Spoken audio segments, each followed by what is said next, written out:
Take Me to Work. On today's episode of Take Me to Work, we will be covering loyalty.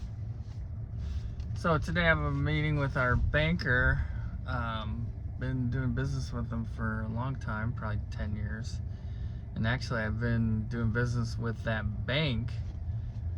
I don't know if you call it business, but the first checking account I ever opened there, I opened in 1991. My girlfriend worked there at the time.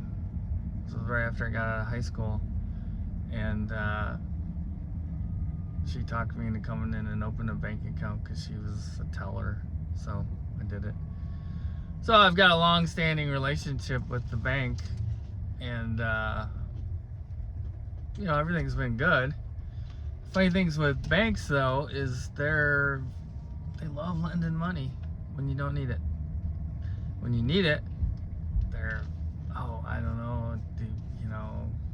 blah, blah, blah. So, I guess the lesson I'm learning, and I should have seen this. So, during the Great Recession, we had just started up the contracting business. We were about 3 years in, and everything just went cold and dead. And at the time, we had this weird line of credit. So how it worked was we had a bank account with the bank, and then we had this line of credit, and then every time our bank, if we deposited money in the bank, they would only keep certain balance in the account, and then they would pay the loan down. So it's like this revolving thing of automatically paying, and then when we needed more money, we borrowed against the line, which is kind of annoying, kind of weird. So that was going on, but it was a line of credit, interest only type situation. And then the recession hit, and that bank just automatically went into protective mode or survival mode. I don't know what happened to it, but they ended up taking our loan and turning it into a payment loan, like a 5 or 6 year payment loan.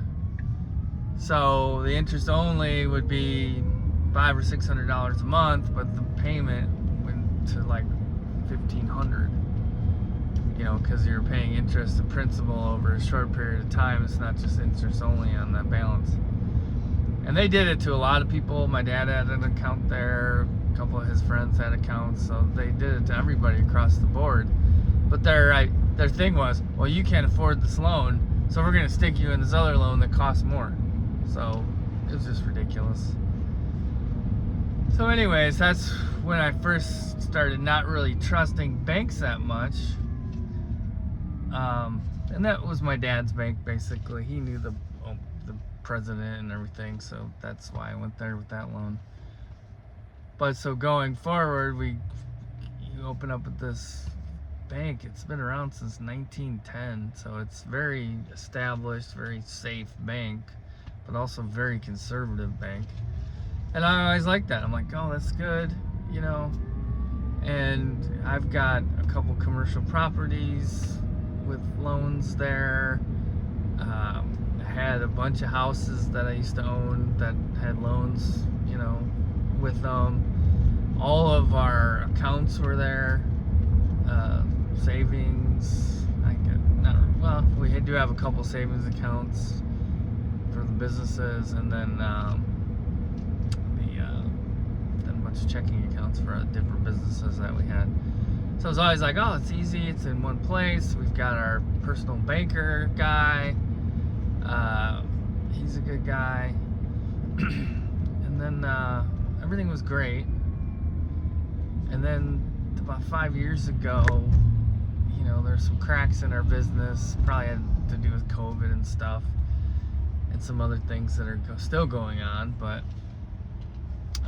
so there's some cracks in the business, and they started smelling some weakness. And then just last year, one of the commercial buildings, the loan was up, because those usually work, they do a 25-year amortization, but it's a 5-year balloon usually, and you got to redo them every time. the great thing is the banker at the time, the rates were super low. He's like, well, we're going to put you in a longer rate, try to lock you in longer. And he did that, and it really did help us out because the rates are much higher now than what we have. But, you know, so we go in there to refinance, and we really needed some money to pay some bills that we had. And he tried to work with us. He couldn't get it done. Kept blaming on the board. There's the board, you know, and they're super conservative. They wouldn't even go up. We needed like another $50,000, and they just wouldn't do it. They said they weren't comfortable doing it. Maybe not because of the building so much, but more because of the overall picture of what's going on with my businesses and other situations going on. So we ended up going with another banker. I mean, switched to an account. I had everything in one bank, nice and easy. Just go in there, sign papers, 5 minutes every 6 months, talk to them, send them some paperwork, blah blah blah. But now I've got it at 2 banks. To be honest with you, I really don't even like the second bank. I like the woman who works there because she used to work at the first bank, and then she left, and now she's working the second bank, and I really liked her. So that's why we went with that second bank. So now we're having a meeting. We do have a line of credit. We're up near the limit of the top of the line of credit, and we haven't made any payments down on the line of credit. And we're not really in a situation to pay down any of the line of credit. So what he's gonna tell me is it's not what the loan is for. It was supposed to be for it's supposed to be for buying inventory or, you know, funding something that's gonna pay off, you know, you'll be able to pay it off in a short period of time. That's what he's gonna tell me. And we've had the loan open for 2 or 3 years now, and have just been paying the interest on it. So the goofy thing is he's probably going to switch it out into a payment loan over a certain period of time. It's probably going to be, you know, 4 times the payment of what we're paying now, interest only, which doesn't help anything, to be honest with you. It really doesn't help. But, you know, so that's one thing. You get a line of credit, they're looking at it, and then the way they were justifying the loan or their metrics that they look at was our accounts receivable. And the thing is when we used to do a lot of insurance work, and the insurance work is, you know, you do the work and you don't get paid for months afterwards. So you do it, and some jobs it takes a year or more to get paid. It's ridiculous. So your accounts receivable really balloons up. And that's what they were basing this loan on in the justification. Now, recently, we've switched to more of a retail model where we're selling retail and not dealing with the insurance companies as much. We still do some insurance stuff, but and what happens is the customer pays right away. You finish the job, you get paid, and it's like there's no accounts receivable. So, and it's hard to get them to understand that. You know, because they have their rules and their board, super conservative board and all that. So, you know, I'm a super loyal person until I have a reason not to be loyal, and you know, and that's basically what's happening. Yeah, it's funny. I went in because we were refinancing something, and I was talking to the banker, the guy we've been dealing with for 10 years.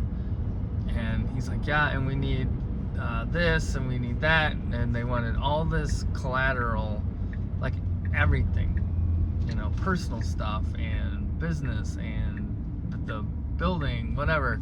They just wanted all this collateral, and I'm like, man, you want you know, some blood or what, my firstborn? And he's like, well, we are the bank. I said, you're really setting it up to protect yourself, aren't you?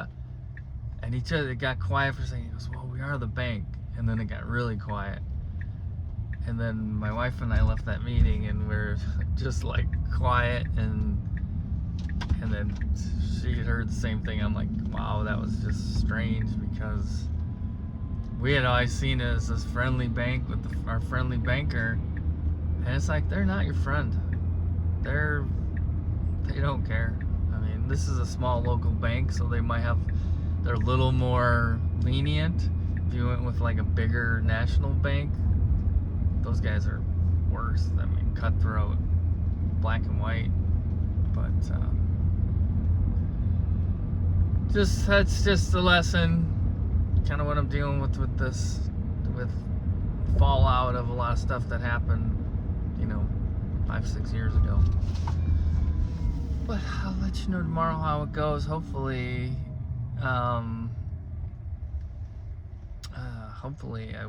it'll work out, and he'll say something else, and we won't have to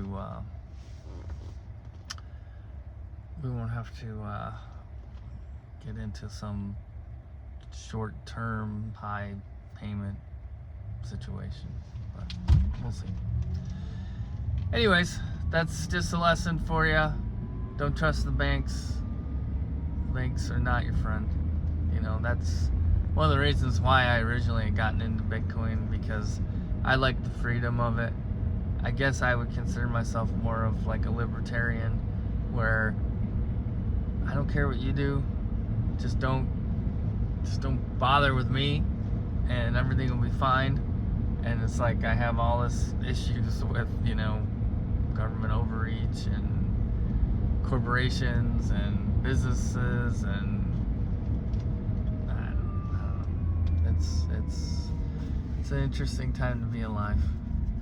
So, but if it ends up that they are going to do this loan, we do have another building that's up for renewal. We do have several accounts. This could be a breakup meeting, because I may be like,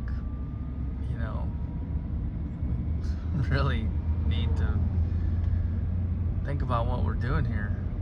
And I used to always recommend that bank for years, and probably a dozen people have gotten accounts there because of me. And recently people ask me, and I don't say that bank anymore. I say, well, check out a credit union. So I don't even listen to my own advice, but now maybe I will, and I'm going to check out a credit union and see if that's something that makes more sense. So anyways, have a good day. Sun's shining. We'll see how it goes.